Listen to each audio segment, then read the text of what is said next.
¿Qué tal, compañeros de clase? ¿Cómo se encuentran? Hola, maestra Lorena.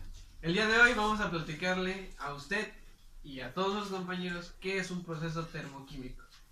El día de hoy le vamos a explicar el proceso de boruración. Y bueno, este es nuestro equipo. El equipo está formado por nuestros compañeros de clase que a continuación nos van a conocer. Mi nombre es Chapo Hipólito. Mi nombre es Luis David Chico Polito. Mi nombre es Alan de Jesús Santos Cinta. Mi nombre es Jopi Isaí Hernández Hernández. Y a continuación vamos a explicar el proceso de Boruración. Los tratamientos termoquímicos son tratamientos térmicos en los que un material, además de sufrir transformaciones en su estructura, también sufren transformaciones en su composición química. Tengamos un acero. El acero sufre una leve transformación en su estructura, como su dureza, tenacidad, etc. Estos tratamientos requieren el uso del calor y del frío controlados en la atmósfera. Los objetivos más comunes de estos tratamientos es aumentar la dureza superficial de las piezas, dejando el núcleo más blando y tenaz. También disminuye el rozamiento, aumentando el poder de lubricación. La boruración es el tratamiento termoquímico que consiste en la difusión atómica de un boro, que se forma en la superficie de un metal, consiguiendo la mejor dureza a través de la formación de boruros. El potencial de difusión del boro es influenciado por la composición química del sustrato, la temperatura y el tiempo de tratamiento. Puede ser aplicado a un rango amplio de materiales, que incluyen el acero, hierros fundidos y las aleaciones. La boruración normalmente se hace en estado sólido, mediante polvo de distintas granulometrías o mediante pastas. El donante de boro suele ser carburo de boro, mezclado con un relleno y activador. Las temperaturas a las que se hace este tratamiento están comprendidas entre los 800 y 1050 grados centígrados. La pieza con el polvo o la pasta se introduce en un recipiente, se sella y se introduce en el horno. El proceso de boruración se debe de realizar en atmósferas que estén libres de oxígeno, y las piezas que fueron tratadas mediante este método deben de estar en ausencia del mismo oxígeno hasta que estos materiales estén enfriados o hasta que lleguen al menos una temperatura de 300 grados centígrados aproximadamente. Por el contrario, cuando estamos hablando de aleaciones como son los aceros, es posible que podamos realizar el temple y el revenido tras la borurización. Recordemos que no se puede borurar aceros con contenidos elevados de aluminio y de silicio. Este proceso de borurado nos ofrece muchas ventajas porque va formando capas. Veamos a continuación qué nos ofrece. Las ventajas que son claramente notorias en comparación de los elementos nitrurados son los siguientes. Los valores de su dureza son altos, por ejemplo, oscilan entre 1450 y 5000 HV, que estos están en la escala de dureza de Vickers, como en esta tabla que le estamos poniendo ahora mismo. Estos tienen altos puntos de función de partes constituyentes, de lo que hace posible mantener estas mayores temperaturas. También es mayor que la del acero, herramientas de endurecido, como lo es el cromo, y es equivalente a la del carburo de tungsteno. Además de eso, el proceso de borurado puede aplicarse a un gran número de aceros que oscilan entre 0.1% y 1% en carbono, estos mejorando la resistencia de la corrosión por erosión en ácidos diluidos no oxidantes y medios alcalinos. Además, las áreas boruradas poseen una resistencia a la oxidación significativa, estos en ambientes altamente oxidantes con temperaturas de hasta 800 grados centígrados, por lo que pueden resistir al ataque de los metales fundidos. Centrándonos un poquito más en las capas boruradas, la alta microdureza de estas es mayor que la microdureza del acero templado de contenido medio en carbono. Las capas generadas son más duraderas en condiciones de fatiga y pueden conservarse hasta los 700 grados centígrados, por lo que el borurado es idóneo para elevar la resistencia al desgaste de piezas que trabajan a temperaturas elevadas. Aunque el borurado aumenta las propiedades físico-químicas de los aceros, no todo es bueno, porque también hay desventajas. ¿Cuál es la desventaja de este maravilloso proceso? Por ejemplo, el borurado, para hacerlo, demanda mucho trabajo y por ende demanda mucho dinero. Entonces, En cuanto a costo se refiere, es más viable hacer un tratamiento superficial como es la nituración. Como lo dije anteriormente, el borurado es idóneo para aumentar las propiedades. Por otra parte, hay otra desventaja, que por ejemplo, cuando hacemos un borurado, la superficie de este metal aumenta entre un 5 y un 25%. Entonces, al hacer ese recubrimiento más grueso, cambian las dimensiones de la pieza. Entonces, deben de volver a reajustar los procesos para el ensamblaje de esas mismas.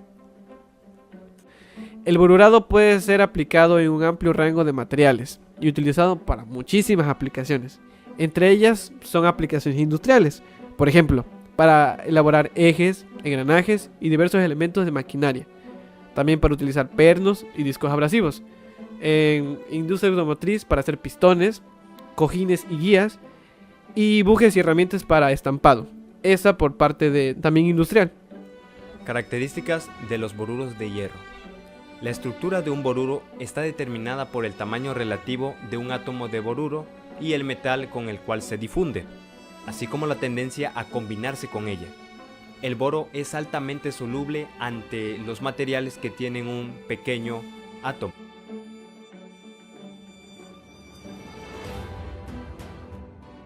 De acuerdo con el diagrama de fases hierro-boro y dependiendo de los diferentes parámetros experimentales como la composición química del sustrato, de la temperatura y tiempo del tratamiento, pueden ser identificadas dos fases de la capa formada: la fase externa o superficial, boruro de hierro tipo fierro-boro, estructura cristalina ortorrómbica, con un contenido en peso de boro aproximadamente del 16%.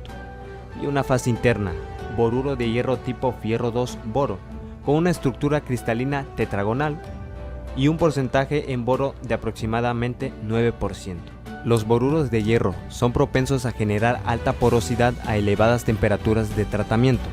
El alto grado de porosidad en las capas boruradas implica un decremento en sus propiedades mecánicas, porque representa puntos de concentración de esfuerzos.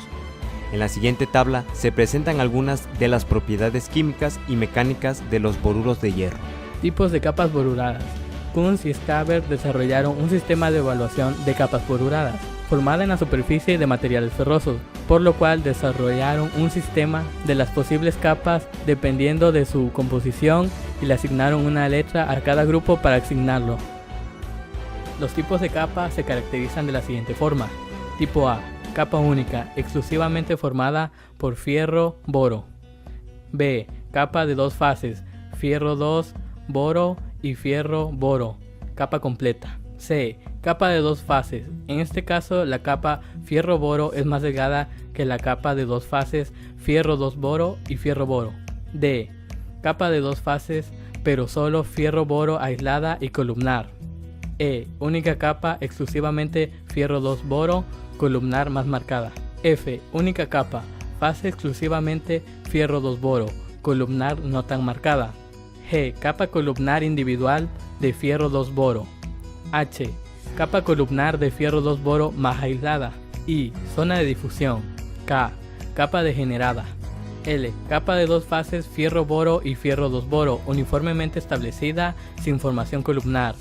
M: única capa de fierro boro y fierro 2 boro, uniformemente establecida y sin formación columnar. Tratamiento superficial de borurado en polvo y pasta. Los medios de difusión que se emplean son el sólido, el líquido y el gaseoso, en los cuales se encuentran las pastas, los polvos, las mezclas de sales, óxidos de función, entre otros. En el borurado en polvo, la pieza a tratar se cubre y se coloca en un recipiente adecuado. Lo que pasa es que se le añade carburo de boro u otro medio aportante. En el borurado en pasta, se realiza una mezcla de agua con pasta de carburo de boro para rellenar el espacio entre el contenedor y la pieza. En comparación con el borurado en polvo, el borurado en pasta es un método particularmente beneficioso para altos volúmenes de trabajo, con una ventaja de que la pasta es mucho más conveniente en procesos selectivos de borurizado. Sin embargo, actualmente también se emplean otros métodos más sofisticados como el CVD y el PVD, deposición química y deposición física de vapor, que representan un costo más elevado. El borurado por pasta es un proceso empleado para endurecer superficialmente secciones específicas de una pieza.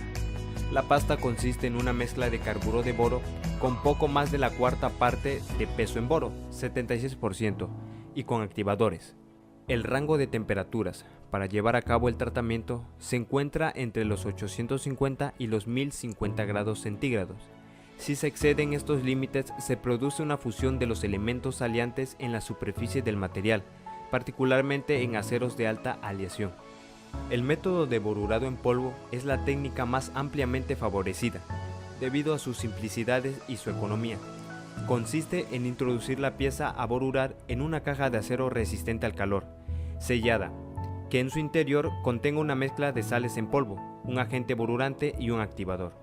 Después de llegar a la temperatura de borurado y ya transcurrido el tiempo de tratamiento, el recipiente es sacado del horno y es enfriado a temperatura ambiente. Es un procedimiento altamente ventajoso, ya que es muy fácil de llevar a cabo y de relativa seguridad. Además, el método no requiere la inducción en la cámara de horno de atmósfera controlada. Realización del recubrimiento de borurado. Para la realización del recubrimiento de borurado se utiliza la técnica de borurado en sólido, polvo, debido a su simplicidad de manejo. Además, permite modificar fácilmente la composición de la mezcla, de los medios de aporte y de los activadores, con lo que no se requiere equipo complicado y además evita tantos costos de producción. Normalmente, para hacer el proceso de borurado, se utilizan agentes borurantes. Entre los más usuales son agentes compuestos del boro. Estos pueden estar en sus tres estados: en sólido, en líquido y gaseoso. Algunos de los agentes más ocupados para hacer este proceso son el ferroboro, el boro morfo y el carburo de boro. Bueno, compañeros, esto fue todo el tema abarcado en este video. Espero que haya sido de su agrado y nos vemos para la próxima.